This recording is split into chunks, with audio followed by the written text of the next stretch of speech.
Addressing the two-day virtual Voice of Global South Summit, Prime Minister Narendra Modi said that people of the Global South should no longer be excluded from the fruits of development. Health Minister Dr. Mansukh Mandaviya has said that more than 22 crore 20 lakh Ayushman cards has been issued to the beneficiaries under Ayushman Bharat Pradhan Mantri Jan Arogya Yojana so far.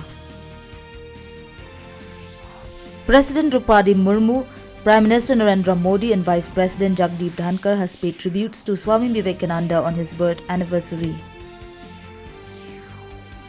Commerce and Industry Minister Piyush Goyal has said that India has requested the United States to speed up the issuance of business visas so that people can undertake short trips to pursue the business and trade interest.